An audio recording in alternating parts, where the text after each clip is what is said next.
accidental managers. Who's the accidental manager?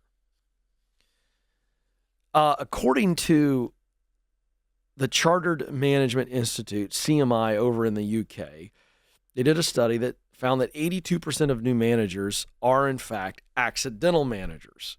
Good gracious. The accidental manager is someone who has been rewarded because of their performance. So they're being promoted, and so they get promoted into a management or leadership role, minus the actual training. So it's kind of like a parent coming home one day and saying to their kid, hey, I got you a bike. I got it out of the box and put it together for you. And it's outside in the garage. Have fun, kiddo. Like, what would your kid do with that? Dad, I don't know how to ride the bike. That's fine. You'll figure it out. I guess there's probably some extreme hardcore parents out there that probably like that idea. But for this example, I don't think it serves very well. And I don't think any parent would ever do that. And I certainly think the kid would just be like, okay. And so let's play this out. So I come home the next day from work and I say to my kid, hey, did you ride your bike today? And the kid goes, well, I tried. How'd it go? Not very good, Dad. I don't know how to ride a bike. Could you teach me? I'll tell you what. Yes, I'm really busy right now, but we'll get to that. Pretty soon, we'll get to that, but you just keep trying. Come home the next day. Hey, did you ride your bike today? Not really. Okay. What happened? Well, I tried, Dad, and pretty much the same thing I did yesterday, I did today, and it's really scary. I don't know what I'm doing, and I keep wrecking, and it hurts. I really, really think it would be great if you taught me something about how to ride the bike. And I go, okay, you know what? It's a good point. That needs to happen. I'm really busy right now. See if your mom can do it. And if mom can't do it, I'll tell you what, we'll do it this weekend. Okay, so let's repeat the process. How long before when I come home and I say to my kid, hey, did you ride your bike today? How long before the kid looks at me and goes, no? And I say, really? Why not? And the kid looks at me and says, I don't know how to ride a bike. You haven't taught me how to ride a bike. I don't want to ride the bike. How many of you think that that is a reasonable response? That's what's going to happen.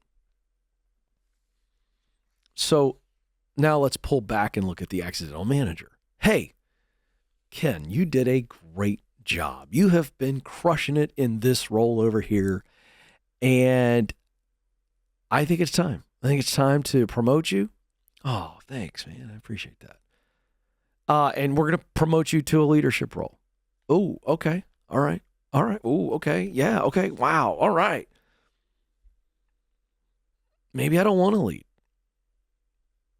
Now, some people present as though they want to lead, but I'm going to suggest to you that they don't want to lead. Can I suggest to you that what they want is the promotion? They want the pay. They want to get the money. They want the status. They want all the things. Okay? But they don't really want to lead. But now they present as though they want to lead. Oh, I want to lead. Okay. All right. So now let's take the other group. There are other people, not the ones who say they want to lead and present the lead, but they really want to lead. Then there are people who want to lead. They genuinely want to lead because they love leading and serving, the pressure that comes with that. They want to lead. Awesome. And then there's a third group.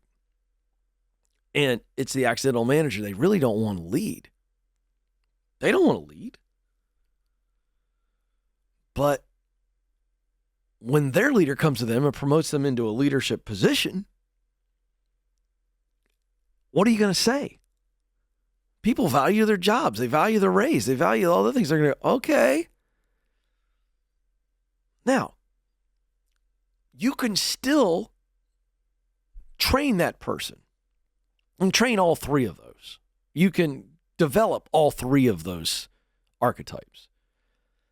But here's what's not happening in the American workplace and in the global workplace. And this is, again, from a UK study, but I know this is happening in the United States as well.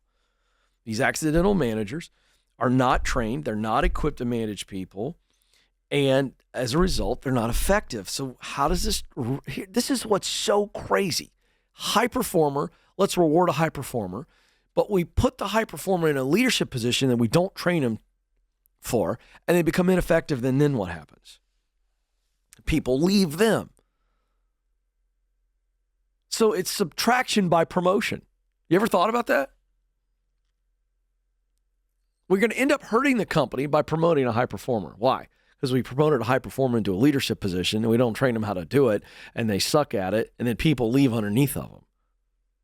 Then, by the way, you take a high performer who notices all that and they start to feel ineffective. You might lose them. So you end up subtracting through promotion, and I think this is a massive problem. 1/3 of workers in the same study that I've been talking about said they were motivated to do a good job. Of those who had an ineffective manager, the one I'm talking about, you promote somebody into a role, they're not ready for it.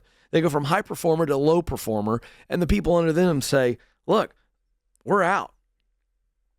We're out. Only 1/3 said they would stay if they had a bad manager.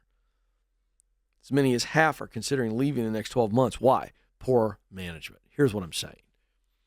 We have a management and leadership problem in the global workplace, and it's largely happening because we are promoting people but not developing people.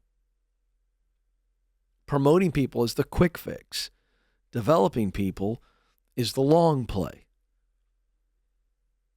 Stress-related illnesses is one of the leading causes of workplace absence. Workplace absence is a telltale sign in an organization. If I go to an organization, I sit with the leaders and I talk to them and they say, look, we got a lot of people missing. We have low engagement. Look, I'm immediately going, okay, well, we got to figure out what the relationship is like between your managers and your team. It could be one isolated team. I can tell you right now, if engagement is low, if workplace attendance is low, if morale is low, it's an ineffective leader. Now, that doesn't mean that they're a bad person. I have to be careful sometimes. I put something like this on social media and talk about people who go, well, look, I'm a leader. You make it sound like all leaders are bad. No, all leaders aren't bad. But a bad leader can also be a good person. So this cycle, by the way, of subtraction through promotion perpetuates itself because we don't train and coach up leaders. We don't allow leaders to just be a coach. By the way, you do realize that you don't have to be technically smarter than anybody on your team to be a good leader. In fact, everybody on your team can be way smarter than you. Now, I don't want this role, but I'm telling you, I could lead a team of tech people. You know why? Because the tech people know all the answers. My job is not to be smarter than all the tech people on the team. My job is to develop and coach them. I coach people from every walk of life all the time. I know nothing about what they do as it relates to true technical acuity and performance. I don't have to know to be able to coach somebody. You could literally take coaches and put them all throughout the organization, and they'd be better leaders than the current managers you have. You know why? Because they know how to coach people. They know how to listen. They know how to guide.